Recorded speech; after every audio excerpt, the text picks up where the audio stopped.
우리는 무언가를 기다리며 살아갑니다. 우리가 지금까지 기다렸던 것들이 이루어진 것도 있고 또 우리가 지금 기다리는 것도 있습니다.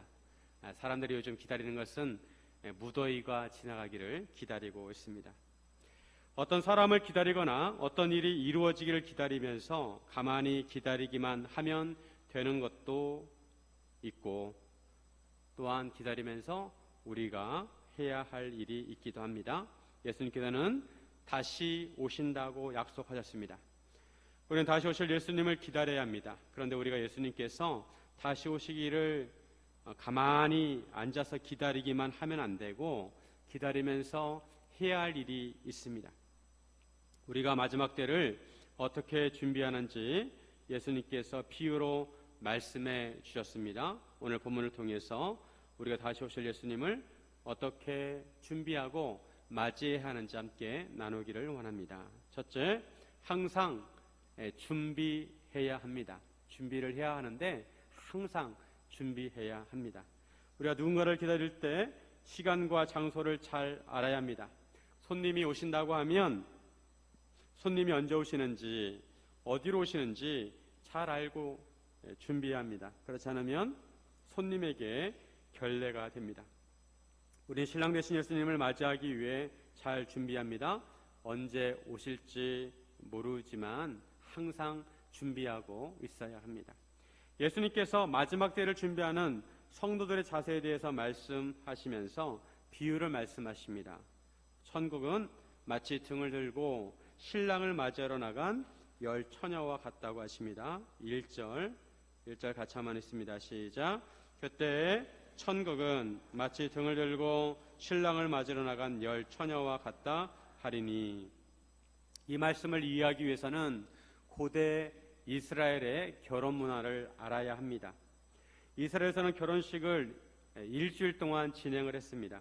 결혼할 사람은 1년 전에 약혼식을 하고 그 다음에 신랑이 함께 같이 살 집을 마련하고 결혼 준비를 해서 준비가 다 되면 신부를 데리러 갔습니다. 그리고 결혼식을 하게 되는데 신랑이 결혼 예식을 위해서 신부를 데리러 가는데 신랑집에 가서 신부를 데리고 신랑집에 가서 결혼 예식과 잔치를 합니다. 신부집이 너무 멀면 신부집에서 연애를 하기도 하였습니다. 신랑이 신부를 데리러 올 때 신부 들러리들은 신랑을 맞이하기 위해서 등을 들고 집 앞에서 나가 있습니다. 신랑이 정확한 시간을 맞추어서 오는 것이 아니기 때문에 신부 들러리들은 미리 나가서 준비해야 합니다.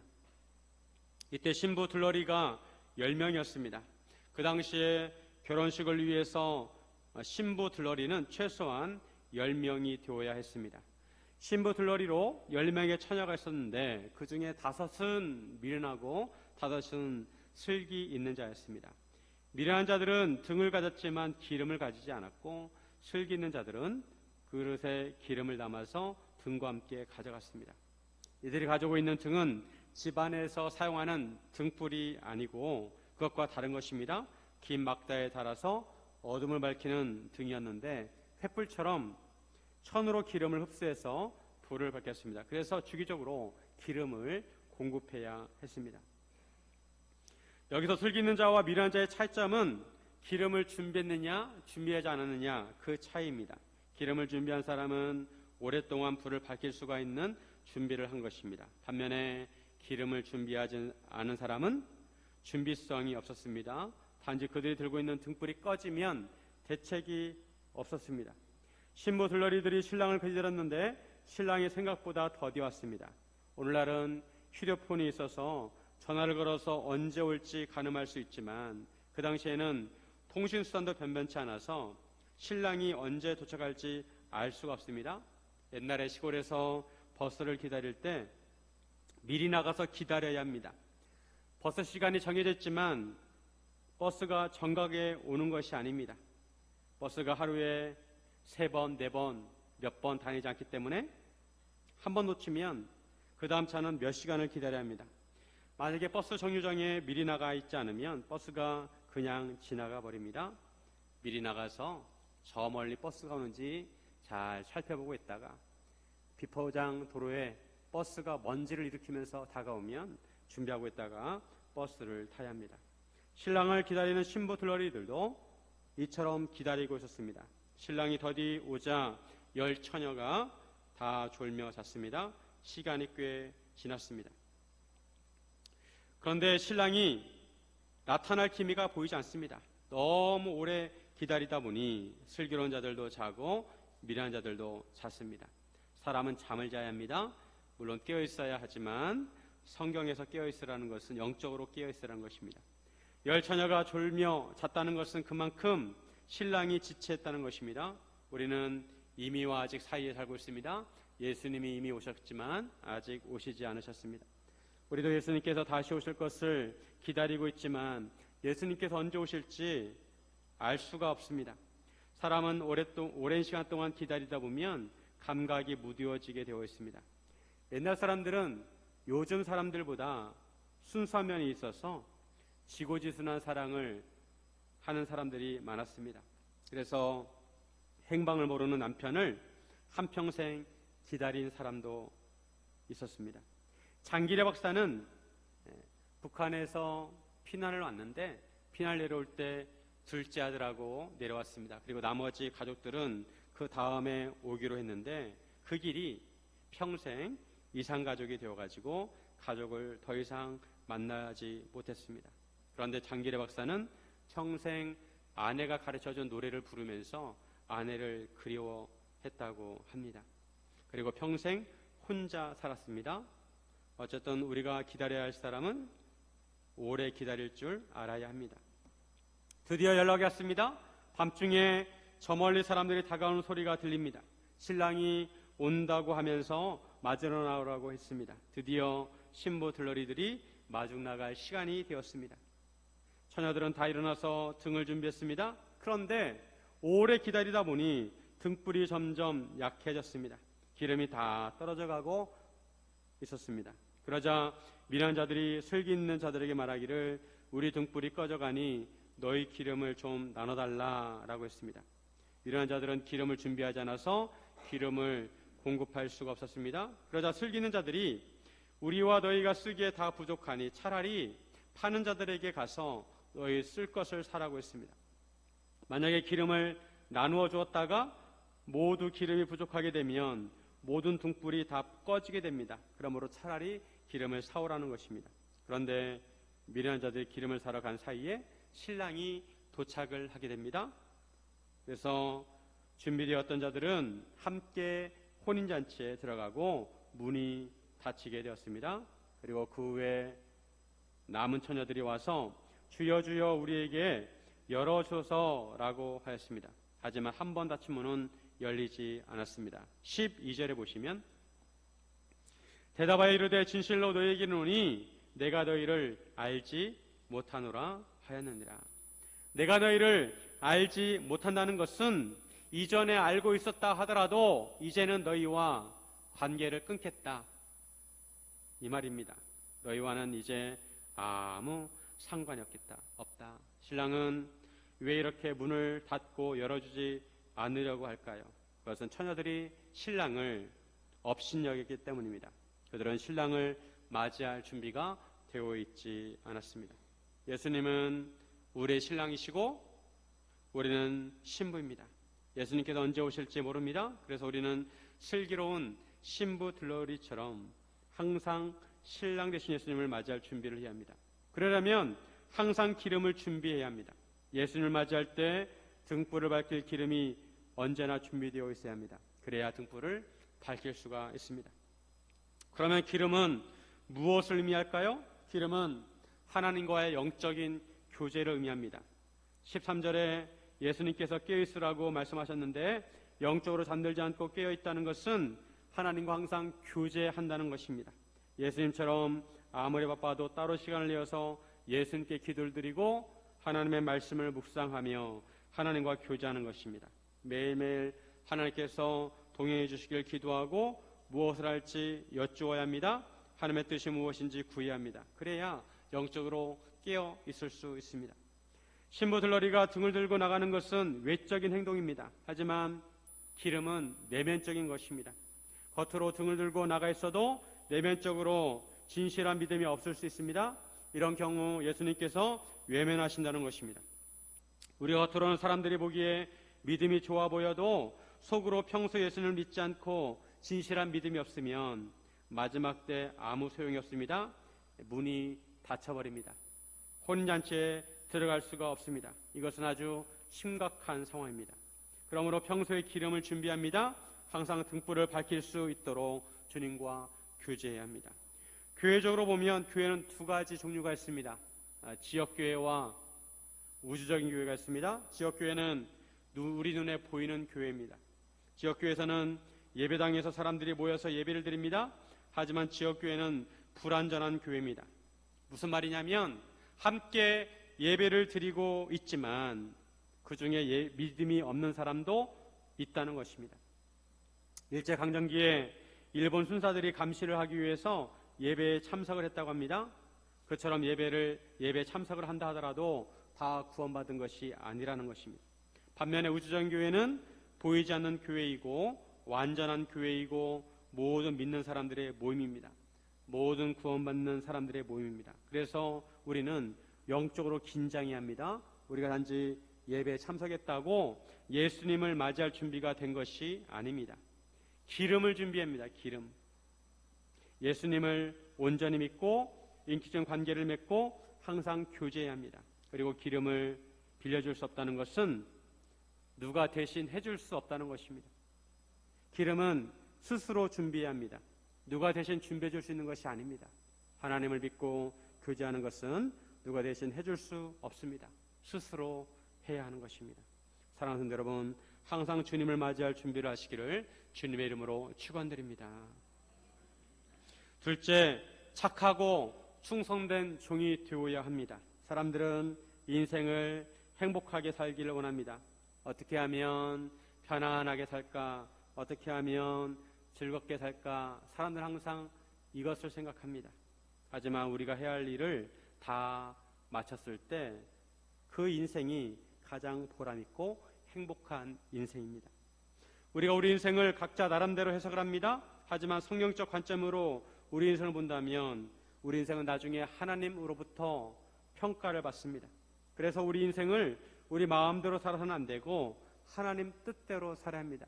평가자의 기준에 맞게 살아야 하는 것입니다. 예수님께서 마지막 때 종말에 대해서 말씀하시면서 여러 가지 비유를 말씀하고 있습니다. 어떤 사람이 타국에 갈 때 그 종들을 불러서 자기 소유를 맡깁니다. 이 사람은 재력가였습니다. 재산이 많았어요. 그래서 종들에게 각각 그 재능에 따라 한 사람에게는 금 5달란트, 또 한 사람에게는 금 2달란트, 또 한 사람에게는 1달란트를 주고 떠났습니다. 5달란트를 받은 사람은 바로 가서 그것으로 장사를 해서 또 다른 5달란트를 남겼습니다. 그리고 2달란트 받은 사람도 그같이 해서 2달란트를 남겼습니다. 시간이 오래 흘러서 주인이 돌아왔습니다. 그리고 그들과 결산합니다. 5달란트 받았던 종은 5달란트를 더 가지고 와서 주인님, 제게 5달란트를 주셨는데 보십시오. 제가 또 5달란트를 남겼습니다. 라고 했습니다. 그러자 주인이 이 종을 칭찬합니다. 21절에 보면 21절 같이 한번 있습니다. 21절 그 주인이 이르되 잘하였도다 착하고 충성된 종아 내가 적은 일에 충성하였음에 내가 많은 것을 내게 맡기리니 내 주인의 즐거움에 참여할지어다 하니 주인이 5달란트를 받아서 장사를 하고 5달란트를 남긴 종을 잘했다고 칭찬합니다. 착하고 충성된 종아 참 잘했다. 그러면서 내가 적은 일에 충성했으니까 많은 것을 맡긴다고 합니다. 그러면서 내 주인의 즐거움에 참여할 거라고 합니다. 함께 잔치에 참여한다는 것입니다. 2달란트 받았던 종도 주인에게 자기가 그것을 가지고 장사를 해서 번 2달란트를 더 가지고 와서 주인에게 드렸습니다. 그래서 주인이 이번에도 칭찬합니다. 참 잘했다. 착하고 충성된 종아. 5달란트 받은 종과 2달란트 받은 종 다 같이 칭찬을 받게 되었습니다. 여기서 달란트는 무엇을 의미할까요? 달란트는 돈의 단위입니다. 흔히 무게를 나타내는 단위인데 돈의 단위로 사용되었습니다. 요즘은 달란트라는 단어를 재능이란 의미로 사용합니다. 우리가 흔히 연예인들을 탤런트라고 합니다. 이 달란트에서 나온 말입니다. 하나님께서 우리에게 달란트를 주셨다고 할 때 달란트는 하나님께 주신 은사와 재능 그리고 우리에게 맡기신 재물이나 우리의 소유를 의미합니다. 주인은 각 종들에게 각자에게 달란트를 정해서 맡겼습니다. 그 기준은 그 사람의 재능이었습니다. 재능이 많은 사람에게는 많은 것을 맡기고 재능이 좀 적은 사람에게는 적게 맡겼습니다. 그러면 주인이 종들에게 달란트를 나누어준 의도는 무엇일까요? 무엇을 기대하고 달란트를 나누어 줬을까요? 그것은 종들이 그것을 가지고 열심히 장사를 하는 것입니다. 그리고 이윤을 남기는 것입니다. 5달란트 받은 종과 2달란트를 받은 종의 공통점은 그것을 받자마자 바로 가서 장사를 했다는 것입니다. 성경에 보시면 바로 갔다고 말씀하고 있습니다. 그들은 성실했습니다. 그래서 달란트를 받자마자 바로 가서 장사를 했습니다. 그들의 달란트를 받자마자 바로 장사를 한 것을 보면 그들은 평소에 그들에게 물질이 맡겨졌을 때 내가 이것을 가지고 어떻게 해야 하는지 미리 생각을 하고 있었다는 것입니다. 평소에 이런 생각이 없는 사람은 그런 상황이 오면 그렇게 신속하게 움직일 수가 없습니다.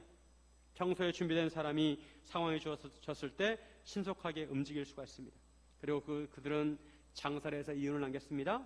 장사하는 데 재능이 있었습니다. 그래서 5달란트 받은 종은 장사를 해서 5달란트를 남겼고 2달란트를 받은 종도 장사해서 2달란트를 남겼습니다. 그리고 자기들이 주인으로부터 받은 달란트와 그들이 장사해서 남긴 달란트를 모두 주인에게 드렸습니다. 이런 것을 보면 그들은 책임감이 있었습니다. 5달란트 받은 종과 2달란트 받은 종은 그 액수가 달랐지만 각각 100%의 이윤을 남기게 되었습니다. 그렇게 했을 때 주인은 그 종들을 칭찬하고 그들에게 더 많은 것을 맡긴다고 하였습니다.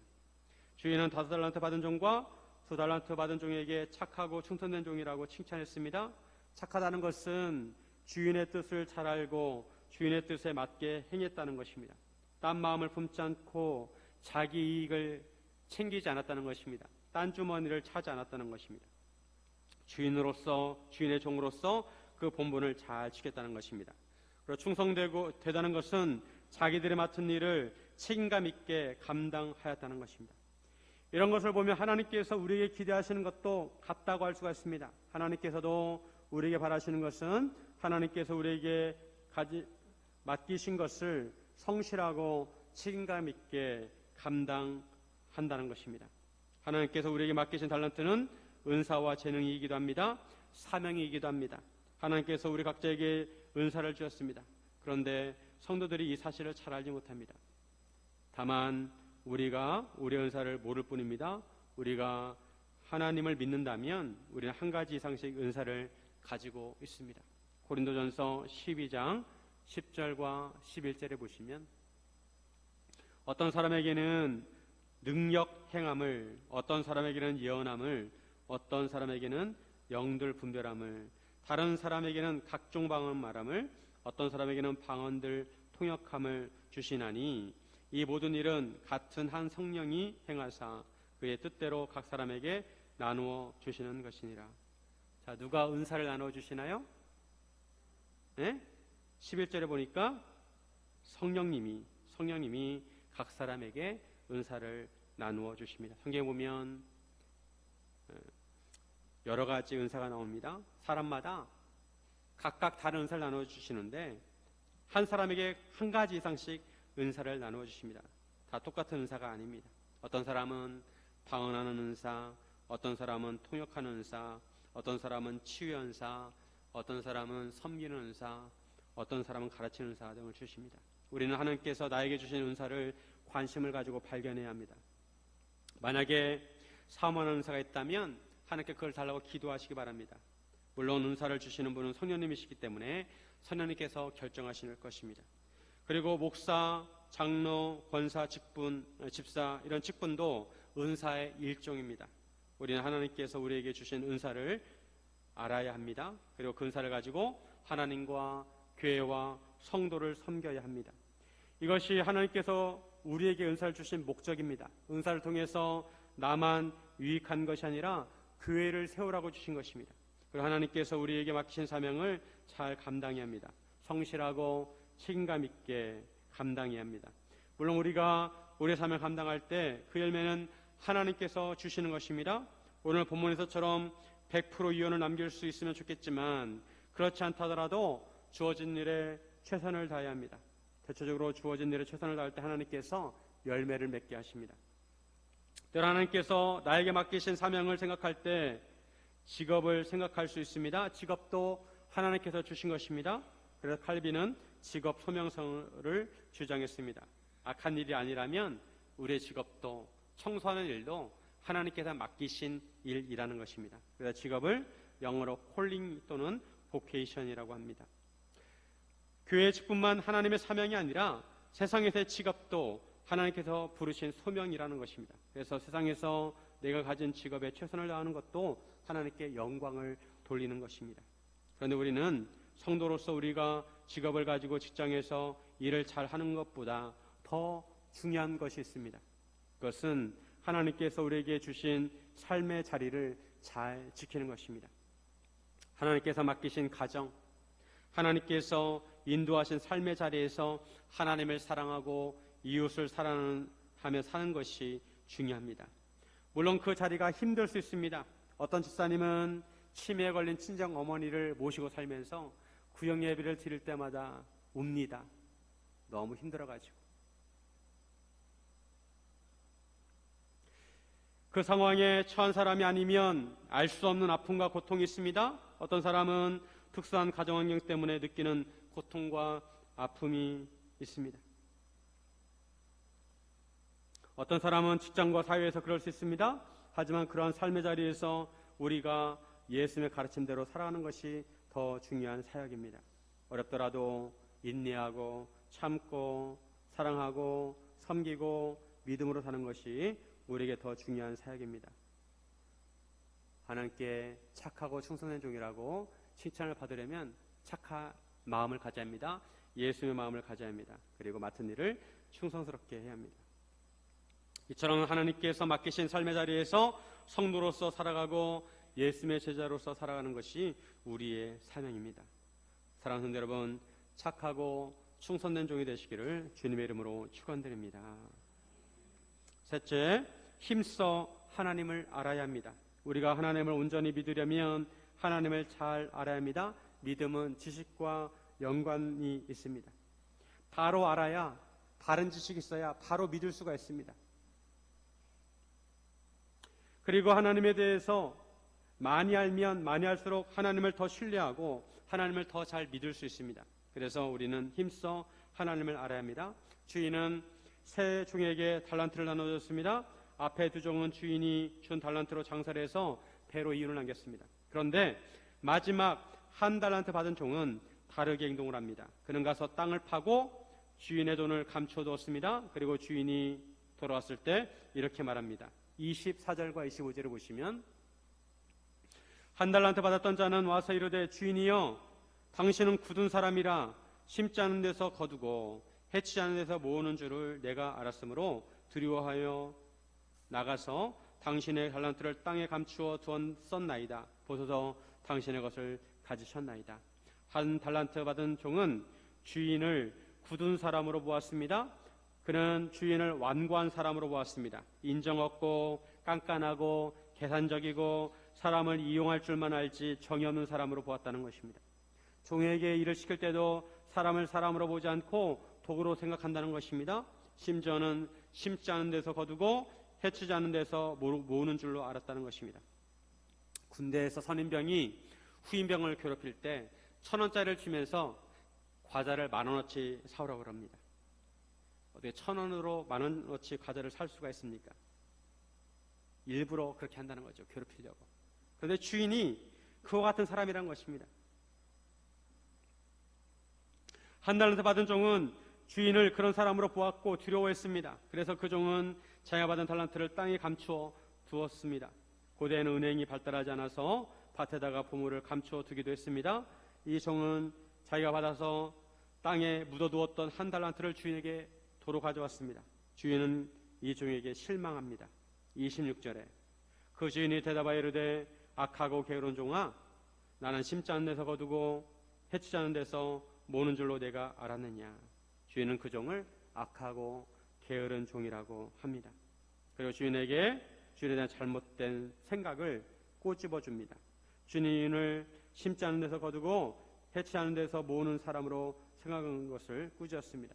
이것은 주인을 아주 파렴치한 사람으로 생각한 것입니다. 그러면서 주인은 최소한 그에게 바란 것을 말합니다. 차라리 그럴 거면 그 돈을 취리한 자들에게나 맡겼다가 찾으면 원금과 이자를 받을 수 있다는 것입니다. 주인에게 달란트를 받았으면 그것을 활용해서 조금이라도 이윤을 남겼어야지, 그냥 땅에 묻어두었다가 가지고 오면 그것은 잘못된 것이라는 것입니다. 주인은 이 종을 악하고 게으른 종이라고 하면서 그 한 달란트를 빼앗아서 10 달란트 가진 자에게 주라고 합니다. 우리 있는 자는 받아서 풍족하게 되고 없는 자는 그 있는 것까지 빼앗기게 된다는 것입니다. 우리는 하나님 앞에 섰을 때 악하다는 말을 들어서는 안 됩니다. 악하다는 것은 하나님에 대해서 잘못 알고 있다는 것입니다. 하나님께서는 선하시고 인자하시고 자비로우십니다. 그런데 한 달란트 받은 종은 주인을 인색한 사람으로 보았습니다. 그는 다른 종들에게는 5달란트, 2달란트를 주었는데 자기에게는 1달란트밖에 주지 않았다는 것입니다. 그래서 불평불만을 품을 수 있습니다. 하지만 사실 1달란트도 큰 돈입니다. 1달란트는 6,000데나리온입니다. 1데나리온이 하루 품삯이라고 치면 20년치 연봉에 해당이 됩니다. 비록 상대적으로 보면 작아 보이지만 절대적으로 보면 큰 돈입니다. 그 큰 돈을 맡기신 것 자체가 그 종을 신임하고 기대한 것입니다. 그런데 그 종은 주인을 인색하게 보았습니다. 우리도 하나님에 대해서 잘못 알고 있는 것이 있으면 고쳐야 합니다. 하나님은 그저 저 멀리서 지켜보고만 계시는 하나님으로 생각하지 말아야 합니다. 흔히 어린 시절 아버지가 엄격하면 엄격한 아버지 밑에서 자란 사람은 하나님을 생각할 때도 그 엄격한 아버지의 이미지로 생각할 수가 있습니다. 하지만 우리가 성장 과정에서 형성된 이미지를 극복해야 합니다. 그리고 하나님께서 어떤 성품을 지니셨고 어떤 인격을 가지셨는지 우리가 제대로 알아야 합니다. 하나님께서는 성경에 보니까 노하기도 더디하시고 우리에게 재앙이 아니라 평안을 주기 원하신다고 말씀하고 있습니다. 악한 자라도 살기를 바라신다고 말씀하고 있습니다. 하나님께서는 우리에게 독생자 예수님을 보내주실 정도로 우리를 사랑하십니다. 여러분을 사랑하십니다.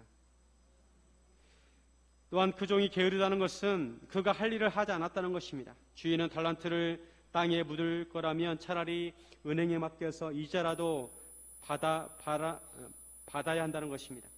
달란트를 땅에 묻는 것은 주인의 일에 관여하기 싫다는 것이고 책임지기 싫다는 것입니다. 혹이라도 잘못되면 골치 아프니까 그냥 땅에 묻었습니다. 그대로 돌려주는 것이 상책이라고 생각을 했습니다. 하지만 이것은 주인의 뜻을 잘 이해하지 못한 것이고 주인이 맡긴 사명을 제대로 감당하지 못한 것입니다. 이것은 주인이 맡긴 일을 소홀히 한 것입니다. 그는 달란트를 땅에 묻어두고 나가서 딴 일을 한 것입니다. 이런 면에서 우리는 하나님께 맡기신 일을 소홀히 하면 안 됩니다. 하나님께 맡기신 일을 최우선으로 하기보다 뒤로 미루고 그 일이 어떻게 되든 말든 상관하지 않습니다. 되도록 관여하지 않으려고 하고 회피하려고만 합니다. 그런데 우리가 하나님의 일을 그렇게 해서는 안 된다는 것입니다. 하나님께서는 그런 자를 게으른 자라고 부르십니다. 하나님께서는 그를 무익한 종이라고 부르십니다.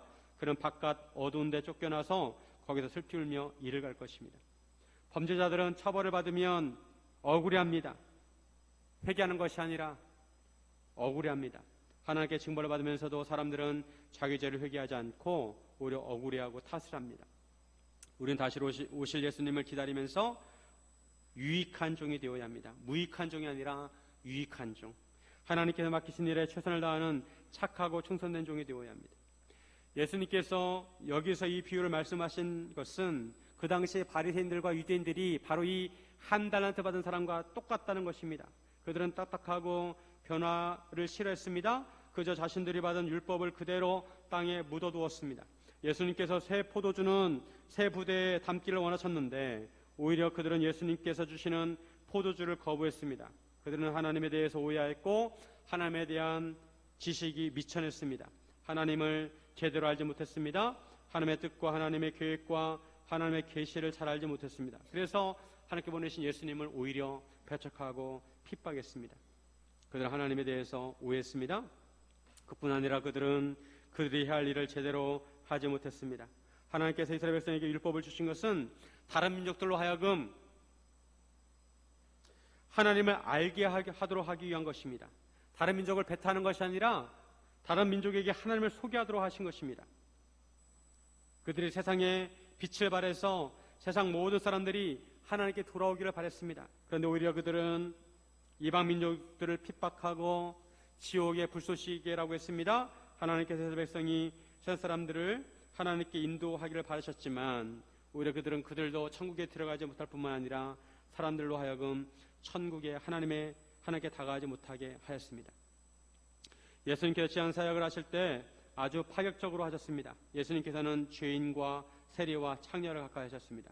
그들을 제자로 삼으셨습니다. 이것은 바리새인들이 볼 때 경악할 노릇이었습니다. 그런 종류의 인간들은 상종하지 못할 인간들이었습니다. 하지만 예수님 오히려 그들을 가까이 하였습니다. 이것을 보면 예수님처럼 해야 예수님이 하신 일이 바로 그들이 해야 할 일이었습니다. 그들은 사람들과 죄인들을 예수님께 인도해야 했습니다. 하나님을 바로 알아야 바로 믿을 수 있고 바로 행할 수 있습니다. 우리도 하나님께 대해서 오해하고 있는 것은 없는지 살펴야 합니다. 하나님은 공평하지 않으셔. 왜 저 사람은 저렇게 많은 물질을 주셨는데 나에게는 이거밖에 주지 않으셨을까? 하지만 하나님은 공평하신 분이십니다. 그것은 한 단면이고 종합적으로 보면 하나님은 공평하신 분이십니다. 또 하나님은 왜 내 기도는 들어주지 않으실까? 오해할 수 있습니다.